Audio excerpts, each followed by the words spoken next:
لبيك يا حسين لبيك يا حسين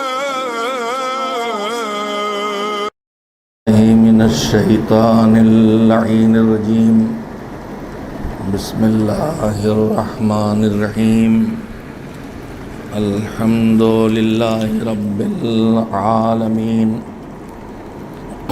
والعاقبۃ للمتقین والجنۃ للمؤمنین والنار للملحدین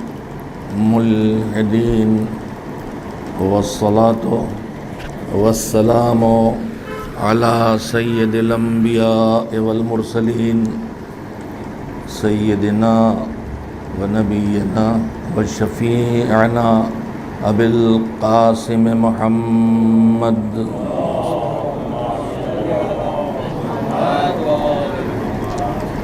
وآلہ الطیبین الطاہرین المعصومین المظلومین واللعنۃ الدائمۃ الباقیۃ علی اعدائہم اجمعین من الآن الی یوم الدین اما بعد فقد قال اللہ سبحانہ وتعالی فی کتابہ المبین وهو أصدق الصادقين وقوله الحق بسم الله الرحمن الرحيم ومن يطع الله ورسوله ويخشى الله ويتقه فأولئك هم المفلحون صلوات بھیجے محمد و آل محمد علیہ السلام۔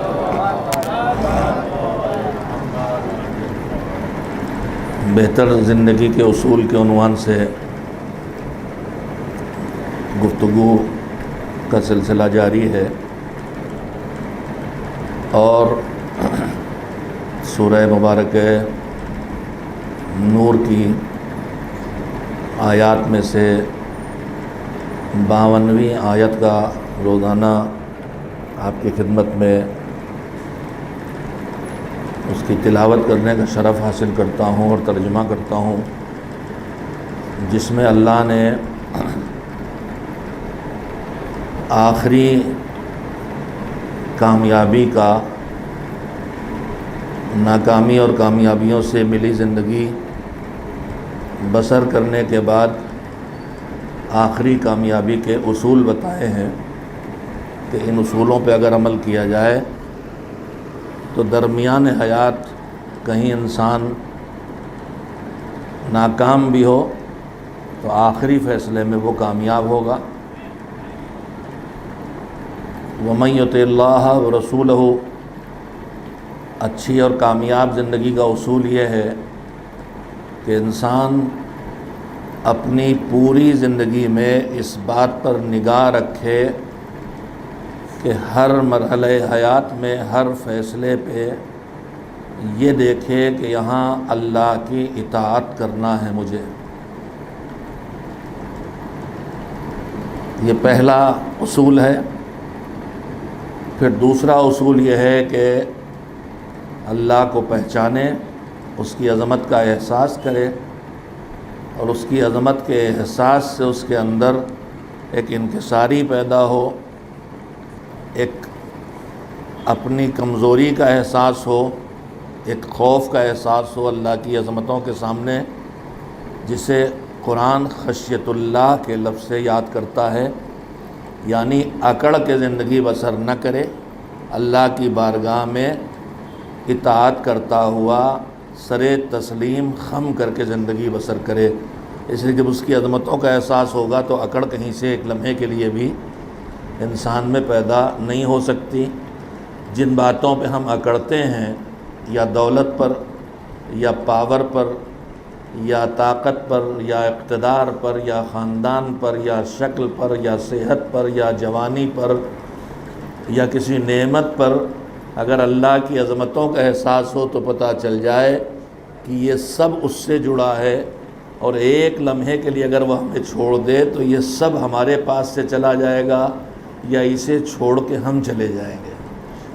تو پھر کبھی اکڑ انسان میں نہیں آئے گی، اس کے اندر اللہ کی بارگاہ میں ایک انکساری، ایک کمزوری کا احساس، ایک مسکینی کا احساس، اور ہر لمحے اللہ سے جڑے رہنے کا شوق خیال پیدا ہوگا کہ مجھ سے الگ نہ کرے۔ ہم میں سے کسی کے پاس وہ نہیں ہے جو رسول کائنات حضرت محمد مصطفیٰ صلی اللہ علیہ وآلہ وسلم کے پاس تھا۔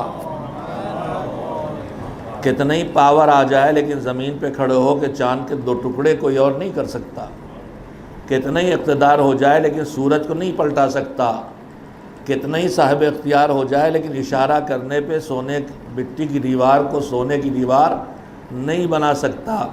مگر یہ جو اتنے صاحب اقتدار ہیں، جن کے پاس خزانے ہیں، جو خزانوں پر اختیار رکھتے ہیں، جو ہاتھ دھو دیں تو دھون سونا چاندی ہیرے جواہرات بن جائے، یہ بھی اللہ کی بارگاہ میں آتے ہیں تو لرزتے اور کانپتے ہوئے آتے ہیں۔ اور ان کی سیرت یہ ہے کہ روایت کہتی ہے کہ پروردگار عالم کا رسول جو سب سے افضل ہے، مدینے کی گلی میں چل رہے ہیں حضور، کہ ایک مرتبہ رکے، آسمان کی طرف چہرہ اٹھایا، ہاتھوں کو آسمان کی طرف بلند کیا، اور اس کے بعد فرمایا اللہم لا تکلنی الی نفسی طرفۃ عین ابدا، پروردگار پلک جھپکنے میں جتنی دیر لگتی ہے اتنی دیر کے لیے بھی مجھے میرے حال پہ مت چھوڑ دینا۔ اگر اتنی دیر کے لیے مجھے میرے حال پہ چھوڑا تو میں رہ جانے والا نہیں، میں ختم ہو جانے والا ہوں۔ تو دوسرا بنیادی اصول یہ ہے کہ اللہ کی عظمت کا احساس کر کے جیا جائے، اکڑ کے نہ جیا جائے۔ میں نے کل آپ کی خدمت میں سید الشہداء حضرت امام حسین علیہ السلام کی اس وصیت کا ذکر کیا تھا جو آپ نے مدینہ سے نکلتے ہوئے وصیت فرمائی تھی، جناب محمد حنفیہ کو لکھ کے حوالے کی تھی۔ میں نے کل ایک بات شروع کی تھی جو نہیں کہہ سکا، ہو سکتا کسی ذہن میں وہ سوال باقی ہو۔ میں نے عرض کیا تھا کہ سید الشہداء مدینے سے کیوں نکل رہے ہیں اپنا کنبہ اور اپنا خاندان اور فیملی لے کے، اس کی وجہ بتائی ہے آپ نے، اور وجہ وہی تھی کہ انما خرجت لطلب الاصلاح فی امت جدی، میں نکل رہا ہوں تاکہ اپنے جد کی امت کے بگاڑ کو ٹھیک کر سکوں۔ کل میں نے اس پر آپ کی خدمت میں قدر تفصیل سے بات کی ہے کہ بگاڑ چاہے عقیدے کا ہو، بگاڑ چاہے اعمال میں ہو، اور بگاڑ چاہے اخلاق میں ہو، یا مقصد حسینی ہے۔ تو آج عزاداری حسین کو بھی اسی مقصد کو پورا کرنا چاہیے۔ میں بار بار عرض کر چکا ہوں، تمام حضرات ایک مرتبہ اٹھ کے یہاں نزدیک تک آ جائیں تاکہ جو بعد میں آ کے بیٹھے ہیں حضرات ان کے لیے گنجائش بڑھ جائے۔ اٹھ کے آ جائیے، جوان اٹھ کے آ جائیں، بزرگوں کو تھوڑی زحمت محسوس ہو رہی اٹھنے میں، جوان اٹھ کے آگے آ جائیں۔ یہاں دیکھیے پھر جگہ خالی چھوڑ دی سرکار، یہاں لائیے تشریف، اچھے خاصے بزرگ ہیں، آپ کیوں شرما رہے ہیں؟ ایک صلوات اور بھیجے محمد و آل محمد۔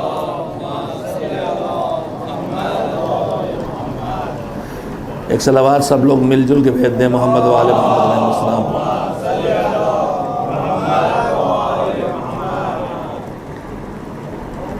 یہ اس حصے میں گفتگو کر لی تھی، ابھی جو میں نے آپ کی خدمت میں آیت کے سہارے گفتگو شروع کی ہے، جو موضوع ہے ہمارا کہ کامیاب زندگی، بہتر زندگی، بہترین زندگی، فلاح والی زندگی، جو بھی آپ لفظ چاہیں منتخب کر لیں۔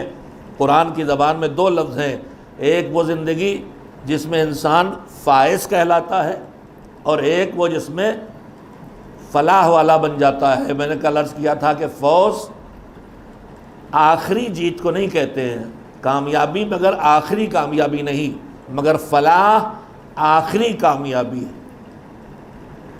حی علی الفلاح نماز میں کہا جاتا ہے، نماز کے لیے بلایا جاتا ہے۔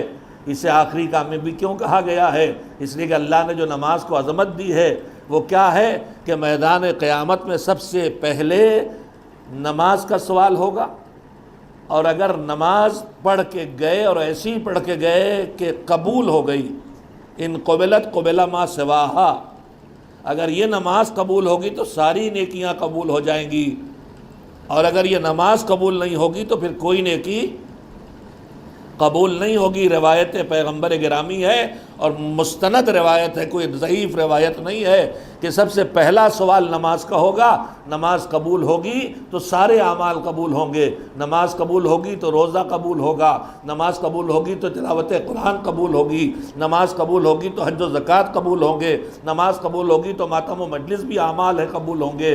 نماز قبول ہونا پر سب کی قبولیت کا انحصار ہے۔ نظر و نیاز تب قبول ہوگی جب نماز قبول ہو، منت مراد تب قبول ہوگی جب نماز قبول ہو۔ اس لیے کہ کہا ہے اللہ کے نبی نے کہ سب سے پہلا سوال نماز پہ ہوگا۔ تو اب اسے حیا علی الفلاح کیوں کہا جا رہا ہے؟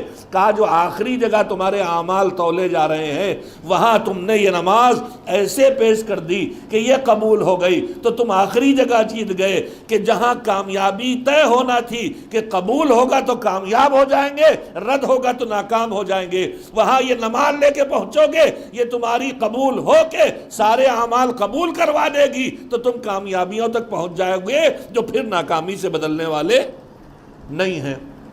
شاید اس لیے اللہ نے اس کا نام فلاح رکھا ہے۔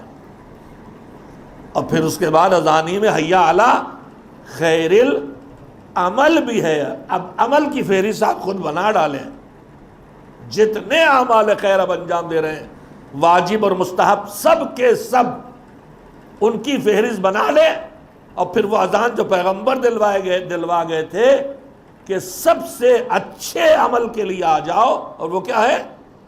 وہ نماز ہے۔ اب ہم خود طے کریں کہ جو سب سے اچھا عمل ہے اور جس کے قبول ہونے پر سارے اعمال کی قبولیت کا انحصار ہے، کیا ہم اس کے ساتھ لاپرواہی کر سکتے ہیں؟ کیا ہم اسے نظر انداز کر سکتے ہیں؟ کیا ہم اسے ہلکے میں لے سکتے ہیں؟ اتنا خطرناک فیصلہ ہوگا یہ۔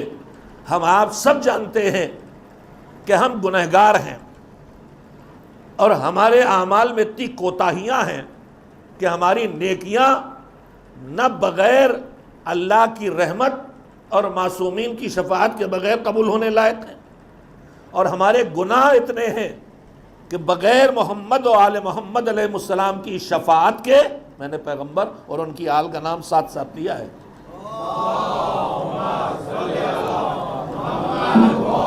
حضور اور ان کی آل کی شفاعت کے بغیر ہمارے گناہ معاف نہیں ہو سکتے۔ ہم اتنے گنہگار ہیں، ہماری نجات کی ساری امیدیں دو چیزوں سے لگی ہیں، ایک رحمت پروردگار سے اور ایک شفاعت محمد و آل محمد علیہ السلام سے۔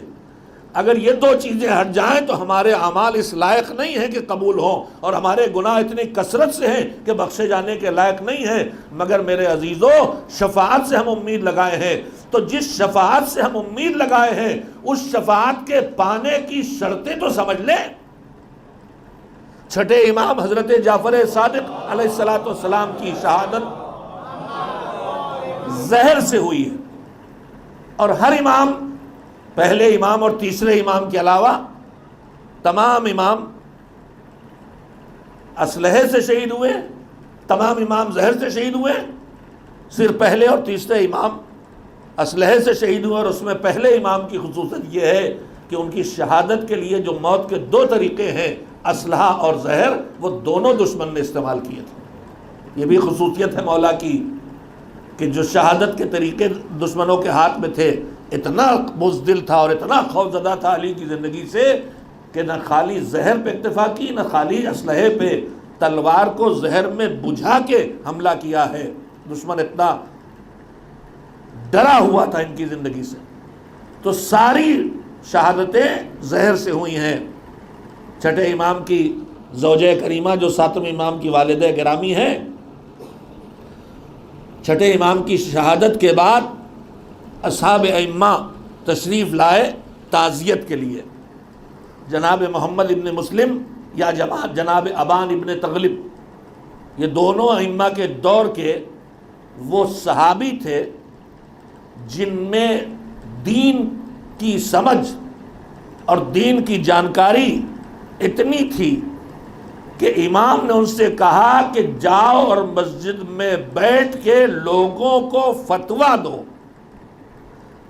میں ایک جملہ یہاں پہ اپنے جوانوں سے کہنا چاہتا ہوں جن کو یہ سمجھایا جاتا ہے کہ اجتہاد، مجتہد بننا اور فقیہ بننا یہ بعد کی بات ہے، ائمہ کے دور میں نہیں تھا، ان کو غلط معلومات دیے جاتے ہیں۔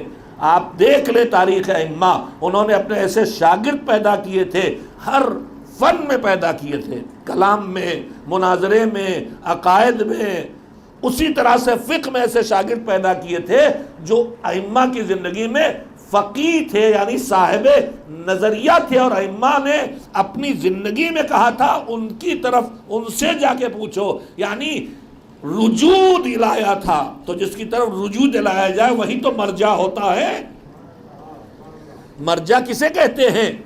کہ جو فقیہ ہو اور لوگ اس کی طرف رجوع کریں۔ تو دور ائمہ میں بھی فقہاء تھے، جناب محمد ابن مسلم اور جناب الوان ابن تغلب، یہ چھٹے امام کے اصحاب میں، اور ان کے علاوہ بھی امام کے اصحاب میں ہے، اور باقی ائمہ کے اصحاب میں بھی تاریخ میں ملتا جائے گا اگر آپ پڑھیں گے، کہ کہا گیا کہ ان سے رجوع کرو۔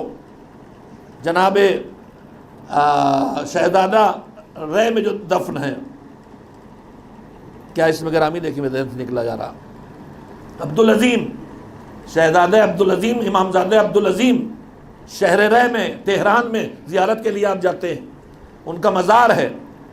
امام حسن مجتبیٰ علیہ السلام کی نسل سے تھے، 10ویں امام کے دور میں تھے۔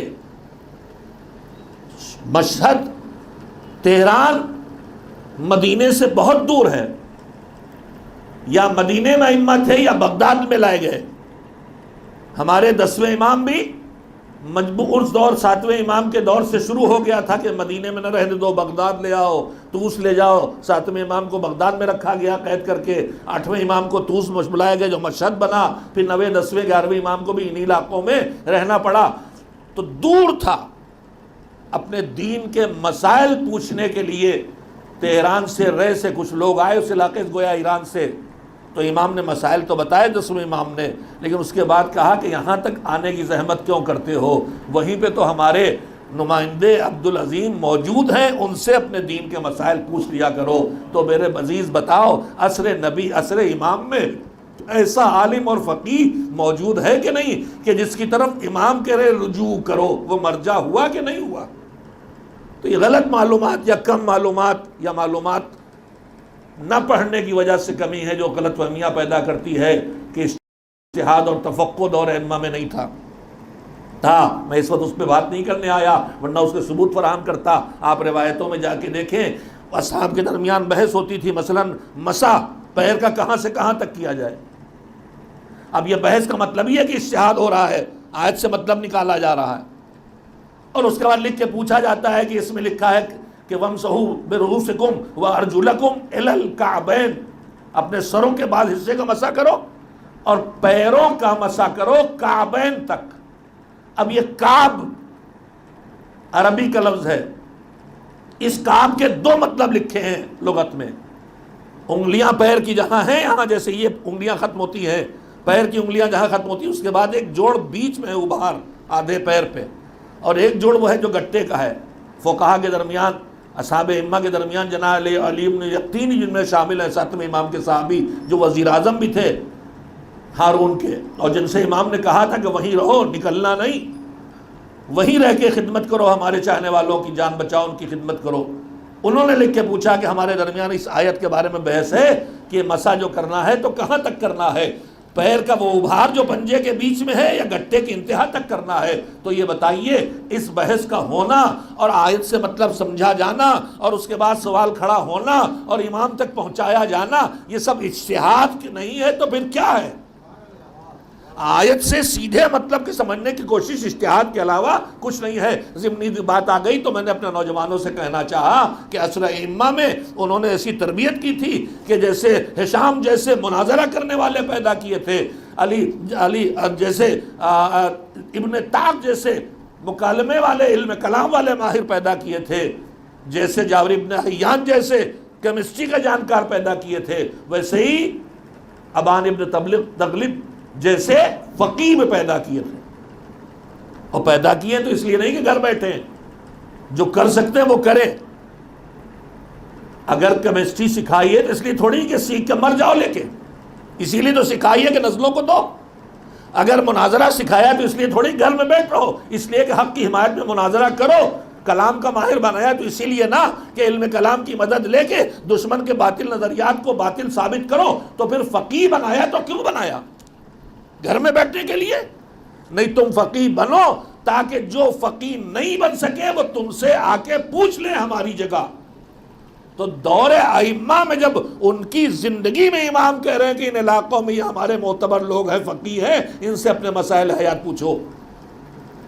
تو ابھی میں نے جناب عبدالعظیم کے لیے بتایا کہ امام نے کہا، 10ویں امام نے کہ اتنی دور دوڑ کے آنے کی ضرورت نہیں، عبدالعظیم سے پوچھ لیا کرو۔ ہر دور امام میں یہ چوتھے امام کے بعد دھیرے دھیرے آپ کو جب تشیع پھیلا ہے اور فاصلے بڑھے ہیں تو ہر امام تک عالم اسلام کے ہر مسلمان کا پہنچنا ممکن ہی نہیں رہ گیا۔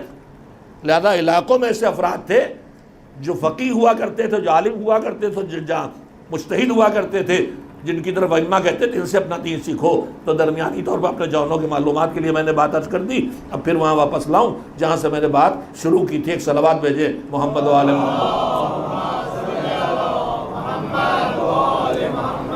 میں نے عرض کیا کہ مقصد حسین نے بتایا اصلاح، ہم کیوں نکلے؟ اصلاح کے لیے، مگر یہ بتانے سے پہلے کہ ہم اصلاح کے لیے نکلے، حسین نے یہ بھی بتایا کہ ہم کیوں نہیں نکلے، اور اس میں جو مقصد بتایا اصلاح کے لیے نکلے تو اس میں بتایا بگاڑ ٹھیک کریں گے، عقیدوں کا بگاڑ ہوگا تو ٹھیک کریں گے، عمل کا بگاڑ ہوگا تو ٹھیک کریں گے، اخلاق کا بگاڑ ہوگا تو ٹھیک کریں گے۔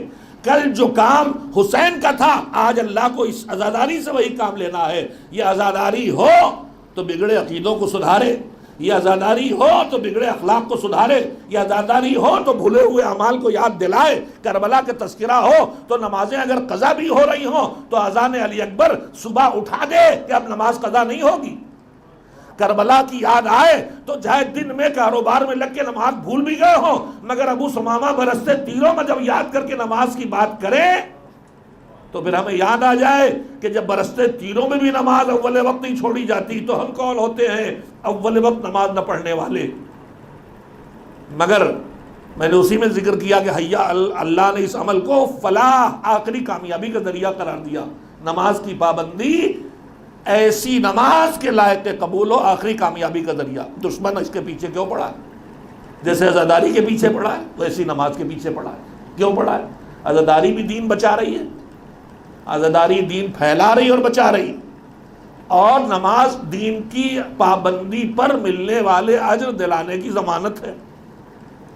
اگر یہ قبول تو سب قبول، یعنی لائسنس ہے آخرت میں جزا پانے کا۔ تو چاہتی ہے دشمن کہ نماز کو سبوک کر کے لائسنس چھین لے۔ اب یہ حج بھی کریں، زیارت بھی کریں، عمرہ بھی کریں، ماں باپ کی خدمت بھی کریں، نظر و نیاز بھی کریں، ماتم مجلس بھی کریں، سب کچھ کر ڈالیں، سب اعمال انجام دے لیں، لیکن قبول نہ ہونے دو۔ جو شرط ہے کہ نماز پڑھ کے آؤ گے ایسی کہ قبول ہوگی تبھی قبول ہوں گے باقی اعمال۔ تو دشمن اس لیے ہماری نماز کے پیچھے پڑا ہے اور اسے سبک بنا رہا ہے۔ میں اپنی اس بات کو کیوں کہہ رہا ہوں؟ میری بات نہیں، دین کی بات، محمد و آل محمد علیہ السلام کی بات ہے۔ نماز کی طرف سے ہماری بے توجہی بہت خطرناک ہے، اور وہ بھی اول وقت نماز کی اہمیت۔ میں آپ سے پوچھنا چاہتا ہوں کہ جس حسین کے ساتھ جو ہیں ان کا مزاج یہ ہے کہ اول وقت نماز آتے ہی برستے تیروں میں بھی کہتے ہیں اب نماز پڑھ لیں، اور حسین جہاد کو روک کے نماز قائم کرتے ہیں، تو اس حسین کے عزاداروں کو پھر کیا سوچنا چاہیے کہ جب جہاد روک کے نماز ہو سکتی ہے تو کیا اگر ہم نے جلوس نکالا ہے تو تھوڑی دیر اس یاد کربلا کو مکمل کرنے کے لیے جیسے وہاں جہاد روک کے نماز ہوئی تھی ویسے یہاں تھوڑی دیر ماتم روک کے نماز ہو جائے۔ کربلا کا اتباع تبھی تو ہوگا۔ اگر وہاں بھی اول وقت نماز نہ پڑھی گئی ہوتی اور جہاد جاری رہتا تو ہم بھی جلوس اور مجلس کو جاری رکھتے اور نماز کو کھسکا دیتے، آخر میں جا کے پڑھ لیں گے۔ لیکن جس کربلا کی یاد مرا رہے وہاں جنگ روک کے نماز پڑھ کے بتایا کہ جب ہم جہاد روک کے اللہ کا سجدہ کرتے ہیں۔ تو جب ہمیں یاد کرنے اٹھو تو چاہے نوحہ ہو، چاہے ماتم ہو، چاہے مجلس ہو، چاہے نیاز ہو، جو بھی ہو رہا ہے، کربلا کو مانتے ہو تو اسے روکو اور اول وقت نماز قائم کرو۔ اور اول وقت نماز نہ پڑھنا کسی اور کام کو ترجیح دینا ہے۔ تو کیوں نہیں پڑھ رہے نماز کا؟ ذرا خبریں دیکھ لیں تو پڑھیں گے۔ ہم نے کہا نماز پڑھو، کیا ذرا یہ ہنڈیا چڑھائی ہے بگال لیں تو پڑھیں گے۔ ہماری بہنیں بھی اس معاملے میں بہت آگے۔ اور میں یہیں پہ ایک اور پیغام دینا چاہتا ہوں۔ ہندوستان کے مختلف علاقوں میں گھومتا ہوں، پوری دنیا میں بھی شرف مل گیا، تقریباً 3/4 دنیا میں کہیں نہ کہیں مومنین تک پہنچا دیا اس منبر کی خدمت نے۔ میرے عزیزوں، ایک چیز مجھے دیکھنے کو ملتی رہی، میں لکھنؤ میں پلا بڑھا ہوں، پیدا نہیں ہوا ہوں، 11 سال کی عمر میں آ گیا تھا، آج تک ہوں۔ ایک چیز میں نے وہاں دیکھی، سال بھر وہاں ہر مہینے کی پہلی جمعرات جو نوچندی کہلاتی ہے، اس میں ماتم ہوتا ہے عورتوں کا گھروں میں۔ ایام اعزاء میں اور زیادہ ہوتا ہے۔ ابھی میں یہاں آپ کے درمیان ٹھہرا ہوا ہوں، مجھے ادھر سے ادھر سے آوازیں آتی رہیں مجلسوں کی، خواتین کی۔ تو میں نے یہ محسوس کیا کہ نماز ظہر کی اذان بھی ہو رہی ہے، نماز بھی ہو رہی ہے اور خواتین کی مجلس بھی ہو رہی ہے۔ میں نے یہ محسوس کیا کہ نماز مغرب بھی ہو رہی ہے اور خواتین کی مجلس بھی ہو رہی ہے۔ میں اپنی بیٹیوں سے، اپنی بہنوں سے ہاتھ جوڑ کے کہنا چاہتا ہوں کہ تم نے کبھی سوچا کہ یہ نماز کا اول وقت ہے اور حسین نے جنگ اور جہاد روک دیا تھا اس کے لیے؟ تو کیوں اس طرح وقت کو ڈیزائن کرو کہ یہ ٹکراؤ پیدا ہو؟ کیوں اس طرح جلوس کا وقت رکھو؟ کیوں اس طرح مجلس کا وقت رکھو؟ کیوں ٹھیک اسی وقت ماتم کے لیے؟ میں نے اپنے شہر میں تو یہ دیکھا کہ ٹھیک مغرب کے وقت عورتیں ماتم کے لیے کھڑی ہوتی، ادھر اذان ادھر ماتم۔ یہ ٹکراؤ کی کیفیت محسوس ہو رہی، یہ ہماری بے شعوری ہے۔ ہم نے ان کے مزاج کو نہیں سمجھا۔ کبھی کبھی ایک یہیں پہ ایک بات سمجھائی جاتی ہے، جو ایک دوسرے کے لیے آئے تھے اور جنہوں نے ایک دوسرے کو بچایا اور ایک دوسرے کا اہتمام کا مظاہرہ کیا، میں آپ سے پوچھنا چاہتا ہوں کہ ہم آپ نماز پڑھتے ہیں، نماز پڑھنے کے بعد سجدہ شکر کر کے اٹھ کے چلے نہیں جاتے،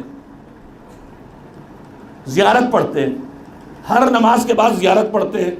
یہ دینداروں کی ایک عادت ہے، دینداروں کی ایک سیرت ہے، دیکھتے چلے آ رہے ہیں پیچھے سے۔ دوسری طرف کتابوں میں جب ہم جا کے دیکھتے ہیں تو مفاتیح الجنان سے لے کے ہر کتاب میں جب کسی معصوم کی زیارت کا حکم لکھا ہوتا ہے تو ہر معصوم کی زیارت کے حکم بعد لکھا ہوتا ہے کہ 2 رکعت نماز زیارت پڑھو۔ تو ایک طرف یہ ہے کہ زیارت کرو تو نماز زیارت پڑھو، ایک طرف یہ ہے کہ نماز پڑھی تو سلام کرو۔ تو اب اللہ اور اہل بیت کا ایک مشترکہ اعلان نہیں ہے تو کیا ہے؟ اللہ کہہ رہا ہمیں سجدے کرو گے اور ہمارے محبوب بندوں کو سلام نہیں کرو گے تو ہم تمہارا سلام قبول نہیں کریں گے۔ اہل بیت کہہ رہے ہیں ہمیں سلام کرو گے مگر ہمارے پروردگار کو سجدہ نہیں کرو گے تو ہم تمہارا سلام قبول نہیں کریں گے۔ ایک صلوات مل جل کے بھیج دے، محمد و آل محمد علیہ وسلم۔ ان میں کوئی ٹکراؤ نہیں، اور دین کے احکام میں یہ اللہ کا ڈیزائن ہے، اس میں کوئی ٹکراؤ ہو ہی نہیں سکتا۔ مگر کبھی کبھی ہمارے سامنے ایسی باتیں شعراء اور ذاکرین کی زبان سے یا ناسمجھی میں یا بے خیالی میں یا بے شعوری میں نکل جاتی ہے جس سے ٹکراؤ۔ ایک بحث کھڑی ہو گئی کہ نماز افضل ہے کہ مجلس، نماز افضل ہے کہ عزاداری، نماز افضل ہے کہ ماتم۔ میں نے ہمیشہ کہا بھائی یہ ایک بیجا بحث ہے، یہ ایک بیجا بحث ہے، ایک بے محل بحث ہے۔ مذہب میں یہ اونچا کہ وہ اونچا، یہ آگے کہ وہ آگے، یہ موضوع ہی نہیں ہے۔ اللہ نے مذہب میں ہر چیز کی ایک جگہ رکھی ہے، گنجائش ہی نہیں اس کی، مگر لوگ نہیں مانتے۔ ہم نے کہا بیجا بحث نہیں مان رہے تو ہم نے اچھا سنیے سمجھائے دیتے ہیں۔ میرا تعلق ہے دینی تعلیمی ادارے سے، تنظیم المکاتب صاحب سب جانتے ہیں۔ ہمارا سب سے بڑا کام، اللہ اس خدمت کو قبول کرے، 5 سال سے 12 سال کے بچوں کے لیے دین کی تعلیم کا انتظام۔ اسکول جائیں، دینی دنیاوی تعلیم حاصل کریں، انجینئر ڈاکٹر جو جی چاہے بنیں، مگر ایک با ایمان محب اہل بیت پابند دین بنے۔ ہماری مہم یہ ہے کہ ہم وہ نسل تیار کریں جس کے پیشانی پہ سجدے کا نشان ہو اور جس کے سینے پہ ماتم کا نشان ہو۔ ہماری کتاب اٹھا کے دیکھ لیے تو آپ کو یہی دیکھنے کو ملے گا۔ ہمارے ہاں تے سے ترازو لکھا نہیں ملے گا، تے سے تادیہ لکھا ملے گا۔ جیم سے جہاز نہیں، جیم سے جنامات لکھی ملے گی، عین سے علم لکھا ملے گا، میم سے منبر لکھا ملے گا۔ یعنی ہم زبان بھی سکھا رہے ہیں اور اسی کے ساتھ ساتھ اہل بیت کا کلچر بھی سکھا رہے ہیں۔ تو ہمارا کام بچوں سے امتحان لیتے ہیں، انعام دیتے ہیں، انعام میں قلم دیتے ہیں۔ ہم نے کہا بھائی ابھی یہاں آئے ہیں اس علاقے میں، مثال دے رہا ہوں، 2-4 مکتب ہیں، چلیں گے ذرا بچوں میں پوچھے پاچھیں گے تو کوئی انعام دینا ہوگا، چلے قلم خرید لے۔ آپ نے کہا مولانا وہ کورونا جب سے آیا، لاک ڈاؤن کے بعد قلم مارکیٹ سے غائب ہو گئے، کارخانوں میں یہ نہ کہیے کہ افواہ اڑا کے چلے گئے، ایسا کچھ نہیں ہے۔ 2-4 قلم تو ابھی میں ہی منگوا چکا ہوں۔ ہم نے کہا اچھا پھر اپنا تو بڑی شرمندگی ہو بچوں کے، چلیے دیکھ لیں شاید مل جائے۔ اب دکانوں پہ گئے، اس دکان پہ اس دکان پہ اس دکان پہ، جہاں بھی گیا نہیں، قلم نہیں، قلم نہیں، قلم نہیں۔ آخر دکاندار نے کہا ہاں ہیں، تو ہم بڑے خوش، ہم نے کہا یار جتنے مل جائیں گے لے لیں گے۔ اب وہ اندر سے گیا، ڈھونڈ ڈھانڈ کے ڈبہ لے کے آیا، 10 قلم 12 قلم اس میں ہوتے ہیں۔ ہم نے کہا چلو یہ تو لے ہی لیں گے۔ اب اس نے ڈبہ کھولا تو اس میں 2 ہی قلم رکھے تھے۔ اب میں نے اٹھا کے دیکھا، ایک سے لکھا، دوسرے لکھا، اس کی کیپ کھولی، اس کی پن دبائی، کبھی اس کو دیکھتا ہوں کبھی اس کو، کبھی تھوڑی دیر آپ کھڑے رہے، کہا مولانا کیا دیکھ رہے ہیں؟ میں نے کہا میں دیکھ یہ رہا ہوں کہ ان میں سے کون والا قلم زیادہ اچھا ہے۔ تو جیسے ہی میں نے کہا دیکھ رہا ہوں کون والا قلم زیادہ اچھا، تو آپ نے پوچھا کہ مولانا کیا آپ کو دونوں قلم نہیں لینا؟ آپ تو کہہ رہے تھے جتنے مل جائیں گے سب لے لیں گے، یہ تو 2 ہی ہیں، کیا آپ کو دونوں نہیں لینا؟ میں نے کہا دینا کیوں نہیں، لینا تو دونوں ہیں۔ آپ نے کہا مولانا جب دونوں لینا تو پھر کیا کھڑے دیکھ رہے ہیں اس میں سے کون سا اچھا کون سا اچھا نہیں شاید ملتفت نہیں ہوئے آپ۔ پتہ یہ چلا کہ جب آدمی کو ایک کو چھوڑنا ہو، ایک کو لونا ہو تو طے کرتا ہے کون اونچا کون نیچا، اور جب دونوں کو اپنانا ہو تو پھر وہاں کون اچھا کون کم اچھا کی بحث نہیں ہوتی۔ میرے عزیزوں، نماز اونچی ہے کہ عزاداری اونچی ہے، یہ بحث تو تب ہو جب ہمیں اذان کو وہ سجدہ چھوڑ دینا ہو جس میں حسین نے سر کٹایا، یا ہمیں وہ ماتم چھوڑ دینا ہو جس نے حسین کے سجدے کے پیغام کو پہنچایا۔ جب ہمیں نہ نماز چھوڑنا ہے نہ عزاداری چھوڑنا ہے تو پھر ہمارے درمیان یہ بحث نہیں ہونا چاہیے کہ کون اونچا کون نیچا ہے۔ یہ بحث اٹھتی ہے تو کہاں سے اٹھتی سمجھ جائیے، یا وہ اٹھائے گا جو نماز کو کچل دینا چاہتا ہے، یا وہ اٹھائے گا جو عزاداری کو بگاڑ دینا چاہتا ہے۔ ایک صلوات بھیجیں محمد و آل محمد۔ اب بحث ہو رہی ہے، بحث ہو رہی ہوتی سچی بات سنا رہا ہوں، برسوں پرانی بات ہے لیکن ابھی تک وہ بحث جاری، اس لیے میں دوہرا دیتا ہوں۔ جوان تھا میں جب جمہوریہ اسلامی ایران سے حوزہ علمیہ سے پڑھ کے آیا تھا 2 حرف، ایک شہر میں گیا یو پی کے، وہاں یہ بحث بڑے عروج پہ تھی، نماز افضل کے عزاداری افضل، مجلس افضل کے نماز افضل۔ ہم نے انہیں سمجھانے کی کوشش کی، بحث بھیجا، بحث نہیں مانے کسی صورت۔ ہم نے کہا اچھا باپ اپنی بات کہیے، کہنے لگے حسین، ہاں ان کے الفاظ تھے کہ حسین افضل کے نماز افضل۔ ہم نے کہا یار یہ کوئی پوچھنے کی بات ہے، جس کے طفیل میں پوری کائنات بنی ہے اس کے افضل ہونے سے کون انکار کر سکتا؟ مگر انہیں تو اپنی بات کہنا تھی کہ لے مولانا ہم ثابت کرتے ہیں۔ کہیے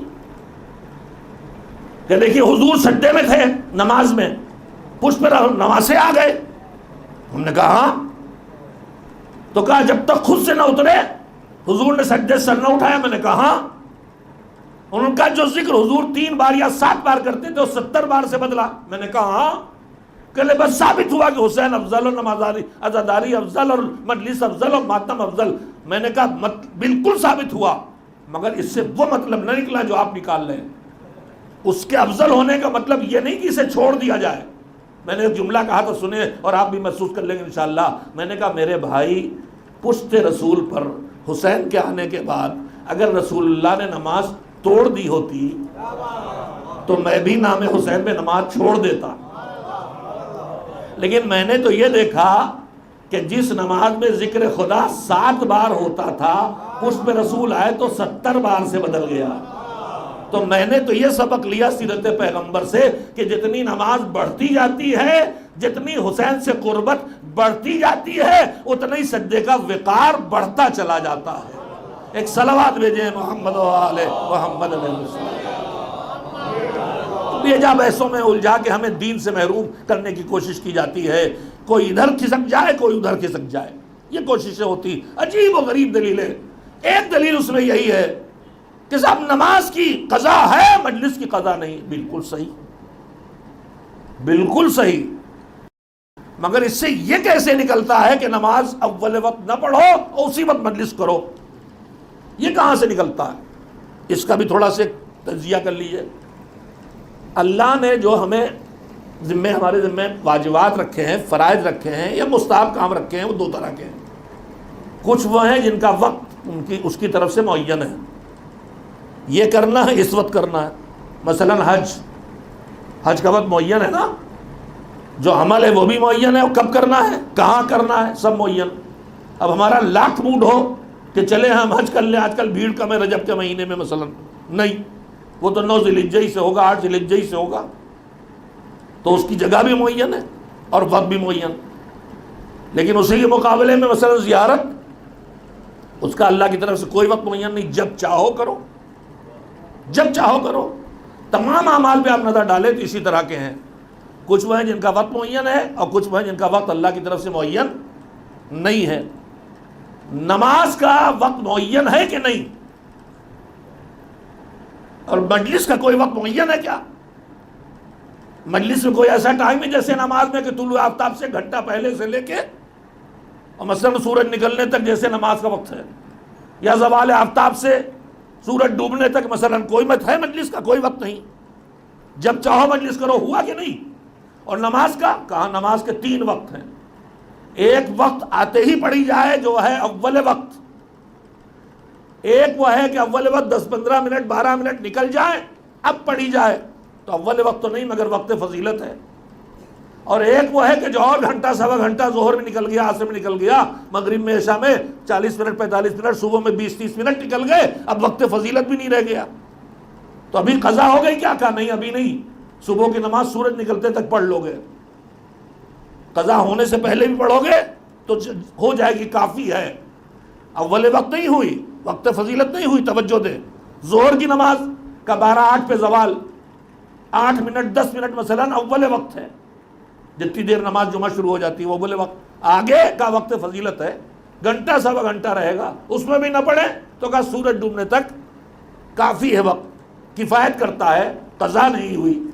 تو نماز کے 3 وقت ہو گئے، اول وقت، وقت فضیلت اور وقت کفایت۔ لیکن مجلس کا کوئی وقت ہے نہیں، ہے نا؟ تو جس کا وقت معین ہوگا، جب اس کو وقت کے اندر نہ پڑھیں گے تو ہوگی قضا۔ نماز کا وقت معین ہے، جب وقت کے اندر نہیں پڑھیں گے تو ہو جائے گی قضا۔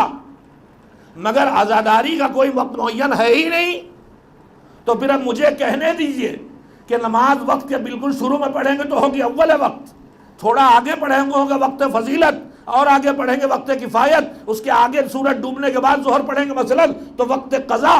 مگر نماز کے اتنے وقت ہیں، مجلس کا کوئی وقت نہیں ہے، جس وقت مجلس پڑھیں گے وہی وقت فضیلت بھی ہوگا، وہی اول وقت بھی ہوگا۔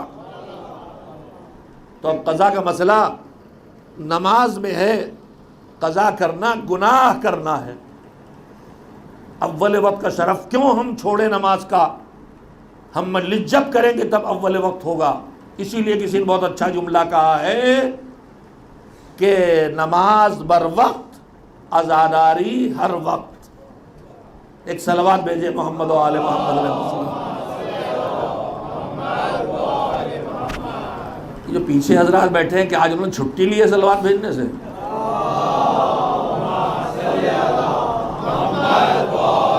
ایک تو آپ کے لیے خوشامد کر کر کے جگہ خالی کرواتا ہوں، اب آپ چاند سے بیٹھے ہیں تو صلوات تو ذرا پرزور طور پہ بھیجیے محمد و آل محمد کو۔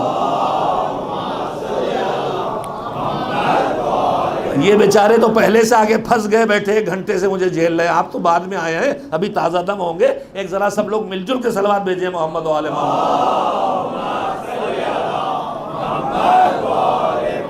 میرے عزیزوں، میں آپ سے عرض کر رہا تھا،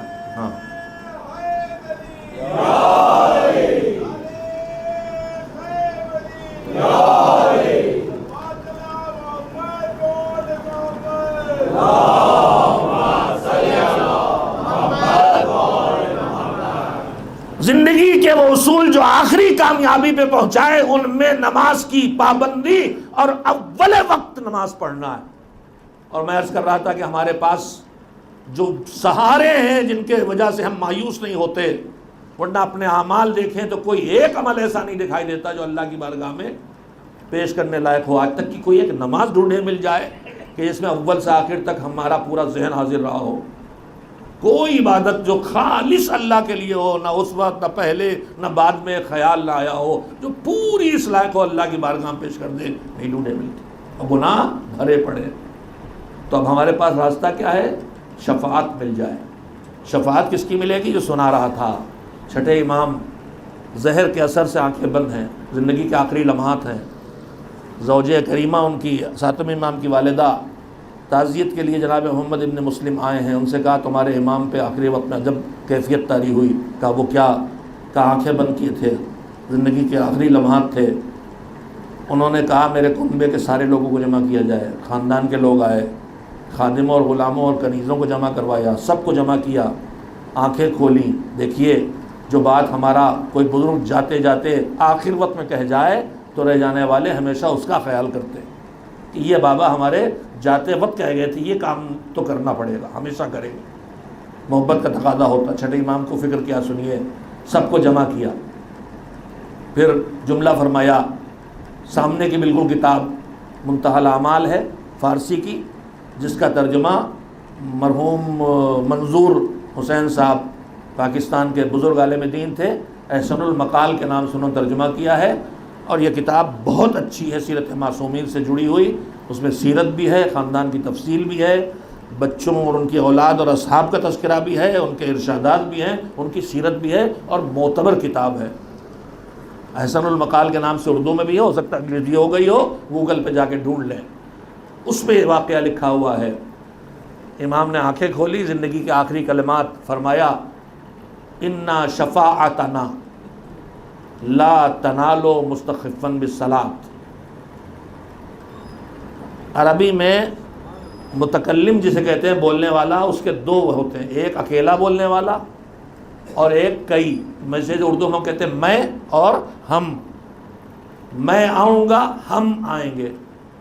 تو امام نے فرمایا انا شفاعتنا، اگر کہتے ہیں انا شفاعتی تو اس کا مطلب ہوتا میری شفاعت، ایک امام کی، لیکن فرمایا انا شفاعتنا، ہماری شفاعت۔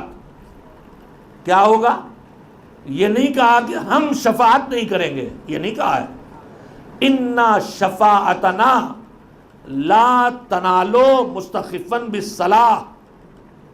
میں مثال دے رہا ہوں خالی بات سمجھنے کے لیے کہ ٹاور بنے ہوتے ہیں، بہت براڈ بینڈڈ ٹاور ہیں، بہت دور تک ان کا نیٹ ورک جا رہا، لیکن ٹاور کا نیٹ ورک ایک جگہ کہیں نہ کہیں جا کے ختم ہوتا ہے، اس کے باہر وہ نیٹ ورک پھر نہیں ملتا۔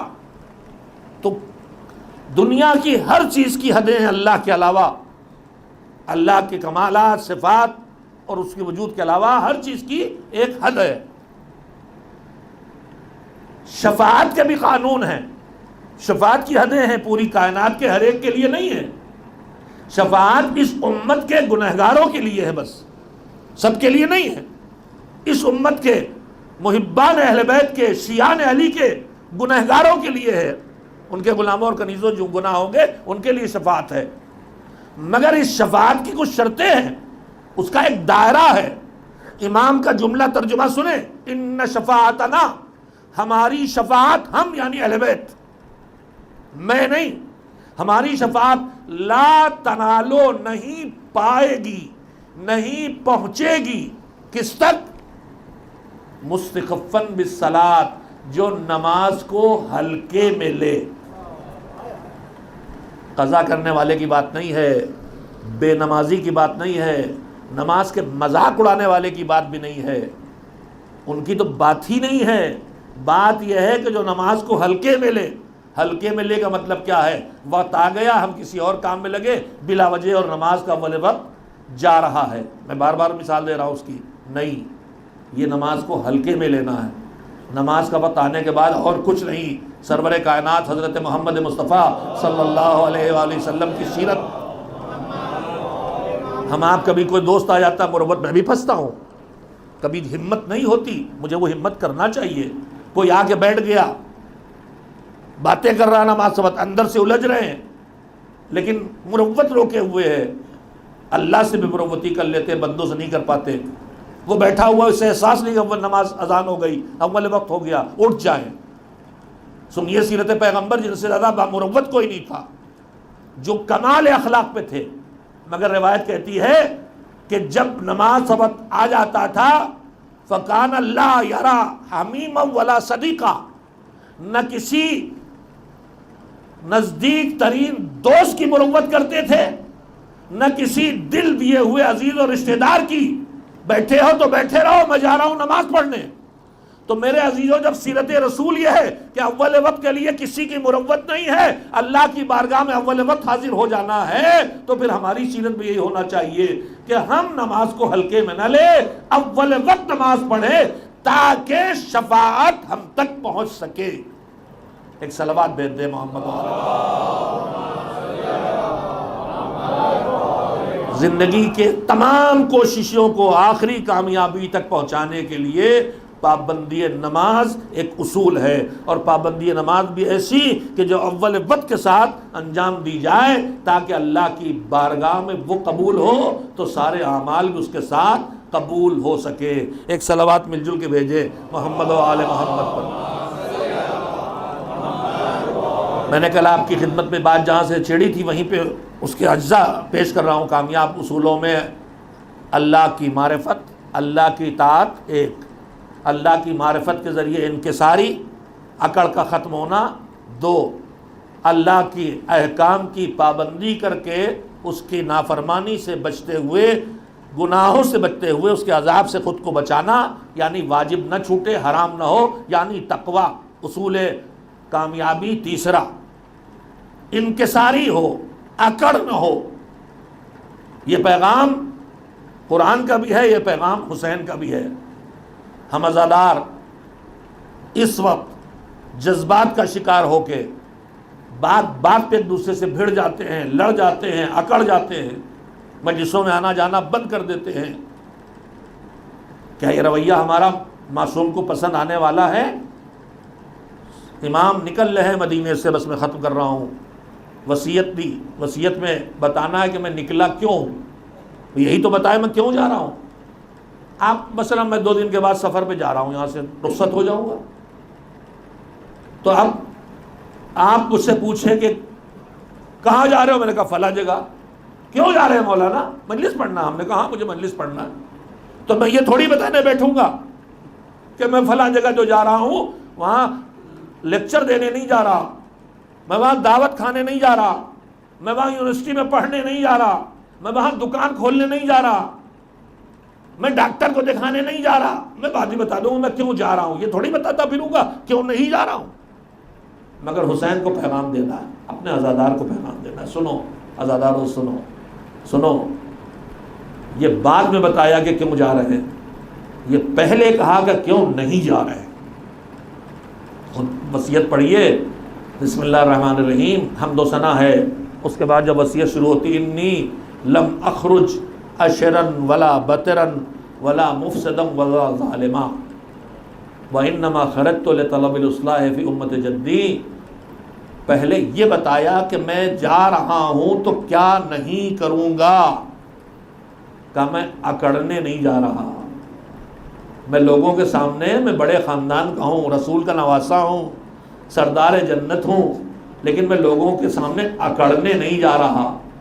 اللہ کی نعمتیں مجھے ملی ہیں، علم ملا ہے، عصمت ملی ہے، امامت ملی ہے، لیکن میں لوگوں کے سامنے اٹھلانے نہیں جا رہا ہوں.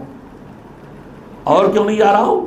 مفسدن، میں اس لیے نہیں جا رہا ہوں کہ لوگوں کے درمیان فتنہ و فساد پیدا کروں، ایسی باتیں کروں جس سے آپس میں جھگڑا کھڑا ہو، ایسی روش اپناؤں جس سے آپس میں ٹکراؤ کھڑا ہو، اس لیے نہیں جا رہا.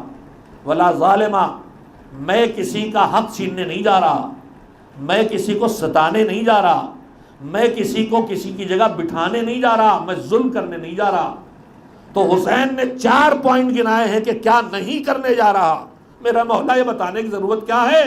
ہمیں پتہ ہے آپ امام معصوم ہیں، نہ آپ ظلم کریں گے، نہ فتنہ کریں گے، نہ غرور کریں گے، نہ کسی کو ستائیں گے، نہ کسی کو نیچا دکھائیں گے، نہ کسی کے سامنے اکڑیں گے۔ کہا حسین نے کہا ہم یہ پیغام دینا چاہتے ہیں کہ اے میرے عزادار، اٹھا ہے میرا ماتم کرنے، اٹھا ہے میرا نواح پڑھنے، اٹھا ہے مجھ پہ گریہ کرنے، تو سن، غرض تیری عزاداری کی ہونا چاہیے اصلاح، اپنے نفس کی اصلاح، معاشرے کی اصلاح، سدھار، اور جو نہیں کرنا پہلے وہ دیکھ لینا، پہلے دیکھنا کسی کو ستانا نہیں، پہلے دیکھ لینا فتنہ نہ پیدا کرنا، پہلے دیکھ لینا کسی پہ ظلم نہ کرنا، پہلے دیکھ لینا کسی کا راستہ نہ روکنا، پہلے دیکھ لینا کسی کی توہین نہ کرنا، پہلے دیکھ لینا کسی کا دل نہ توڑنا۔ اس لیے حسین بتا گئے میں یہ کام کرنے نہیں جا رہا، تو پر حسینی کو یہ کام نہیں کرنا ہے۔ پہلے اپنے کو برائیوں سے پاک کرو، تب حسینیت کی کمالات تمہارے اندر پیدا ہوں گے۔ یہ لہجہ وہی لہجہ ہے جو کلمے کا لہجہ ہے، کہنا ہے اللہ ہے، مگر پہلے کہا جا رہا کوئی معبود نہیں ہے، تب کہو اللہ ہے۔ یہ لہجہ وہی ہے جو آیت تطہیر کا لہجہ ہے، کہنا ہے یہ باکمال طہارت والے ہیں، مگر اعلان یہ ہے ان میں کوئی عیب، کوئی کمی، کوئی نقص، کوئی نجاست نہیں ہے، یہ باکمال ہیں۔ تو عزادار ہو تو پہلے کہو ظلم کو نو، فساد کو نو، فتنے کو نو، غرور کو نو، اکڑ کو نو۔